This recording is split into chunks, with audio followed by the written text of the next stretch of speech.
Hola, hola, ¿qué tal? Bienvenidos y bienvenidas a Demoliendo mitos de la política express. En este ciclo vamos a realizar regularmente cada 2 semanas una columna sobre temas ligados a la situación internacional. La decisión de comenzar este ciclo responde a los pedidos de los seguidores y las seguidoras de Demoliendo mitos de la política solicitando más videos y más contenidos. Bueno, para todos ellos y para todas ellas, a partir de ahora, Demoliendo mitos de la política express va a aparecer cada 2 semanas, mientras que Demoliendo mitos de la política va a aparecer cada 2 meses más o menos. Muchas gracias por los comentarios, los elogios, las críticas y recuerden acompañarnos con la suscripción y con pulgar arriba en YouTube, en Facebook y ahora también en Instagram. Y sin más palabrerío, comenzamos con el tema de hoy. Las masivas protestas en Estados Unidos en repudio al asesinato de George Floyd a manos de la policía. Para quien aún no aparezca familiarizado con el tema, las protestas comienzan inicialmente en la ciudad de Minneapolis, como producto del asesinato en esa ciudad de George Floyd, un hombre negro de 46 años a manos de 3 policías blancos.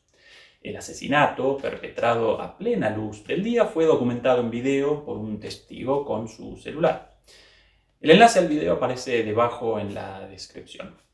Poco después de la difusión del video del asesinato, las protestas en repudio comienzan a proliferar a lo largo y a lo ancho de Estados Unidos con creciente intensidad.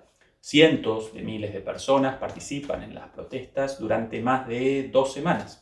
En muchos lugares las protestas generan incidentes y en algunos lugares incluso desencadenan saqueos.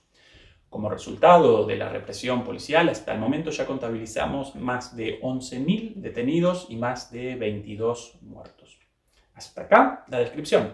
Ahora bien, ¿por qué la magnitud de las protestas? ¿Por qué su masividad?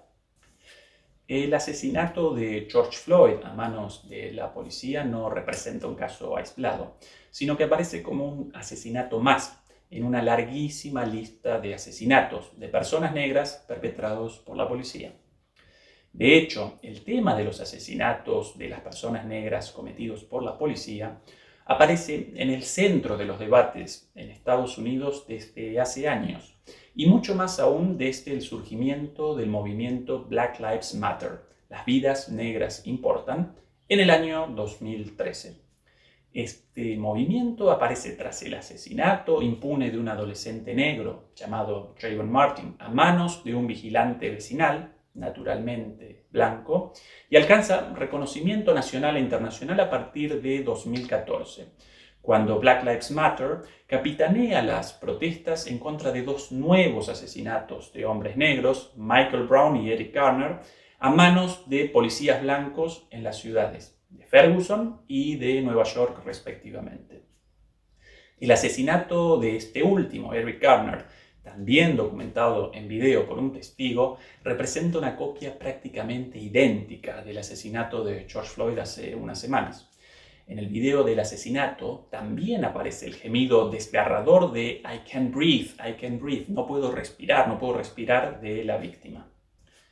Más allá de estos casos particulares de mucha notoriedad, las cifras convalidan la magnitud del problema de los asesinatos de personas negras perpetrados por la policía en Estados Unidos. Entre 2013 y 2019, la cifra de homicidios cometidos por la policía asciende a 7.666 personas, entre las cuales aparecen 1.945 personas negras, un 25% del total de los homicidios. Dado que la población negra representa solamente el 13% de la población total de Estados Unidos, las personas negras aparecen terriblemente sobrerepresentadas entre las víctimas de homicidios cometidos por la policía. Por el contrario, las personas blancas aparecen fuertemente subrepresentadas entre las víctimas de homicidios cometidos por la policía. De manera que, de acuerdo a las estadísticas, las personas negras presentan 3 veces más probabilidades de aparecer como víctimas mortales de la policía que las personas blancas. Pues entonces, ¿por qué tanta desproporción entre los asesinatos cometidos por la policía entre personas negras y personas blancas? Esta pregunta solo podemos responderla a partir de la comprensión de la persistencia del racismo en Estados Unidos. En efecto, en Estados Unidos, el racismo no representa un fenómeno individual de personas particulares, sino que representa un fenómeno sistémico. Este racismo sistémico aparece arraigado en las instituciones, los comportamientos y las representaciones culturales, generando y regenerando un orden social, político, económico y cultural en el cual las personas negras aparecen subordinadas a las personas blancas en todos los ámbitos. Naturalmente, a lo largo de la historia de Estados Unidos, este racismo sistémico va presentando cambios, va metamorfoseando. En los tiempos de la colonia y tras la independencia de Estados Unidos durante casi 100 años, el racismo aparece en su forma más explícita, la esclavitud. La esclavitud no representa un fenómeno secundario en la historia estadounidense, sino que aparece en la base de la conformación de Estados Unidos como país. De hecho, las iniciativas políticas para abandonar la esclavitud desencadenan una guerra civil en Estados Unidos, la Guerra de Secesión, entre los estados esclavistas del sur y los estados anti-esclavistas del norte.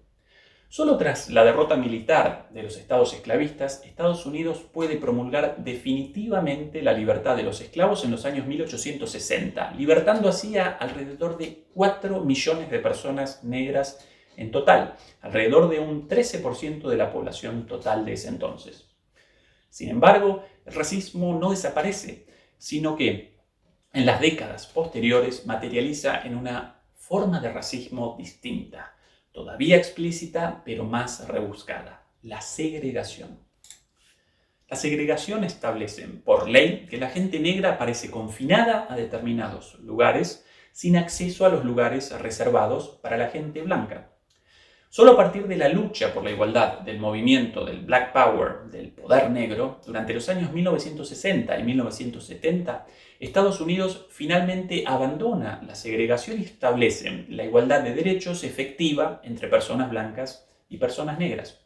Sin embargo, el racismo aún no desaparece, sino que en realidad metamorfosea una vez más y aparece bajo una forma mucho más implícita y sutil: la criminalización. La criminalización representa una forma de discriminación sistémica camuflada.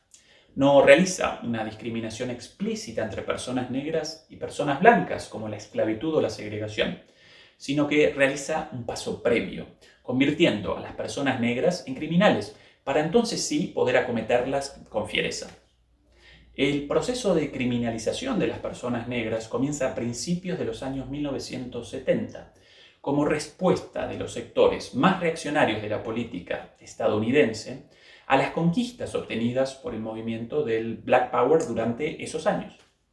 Para eso, el gobierno de Richard Nixon establece la guerra contra las drogas como mecanismo para criminalizar a las personas negras. Pronto, la guerra contra las drogas alcanza su punto más alto con la llegada al gobierno de Ronald Reagan a principios de los años 1980.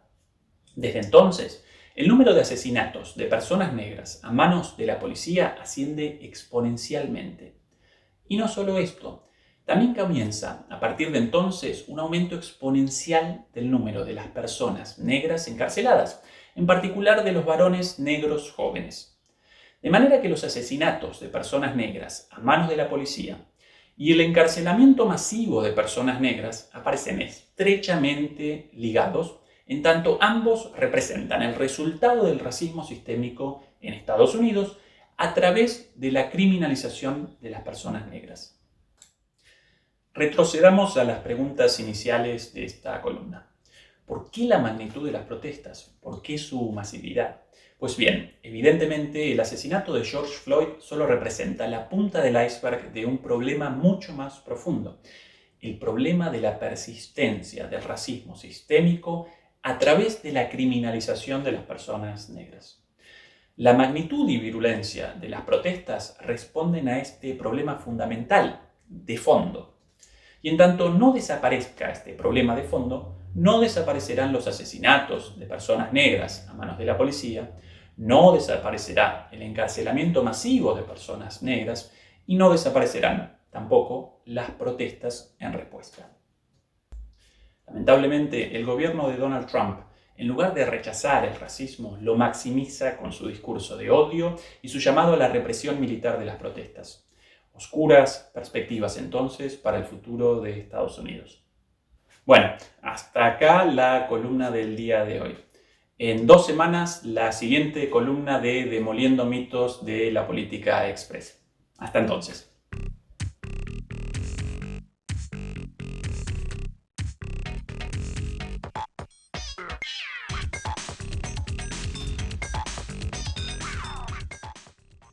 Acompáñenme en la demolición de los mitos de la política con la suscripción a mi canal de YouTube y con pulgar arriba en las redes sociales.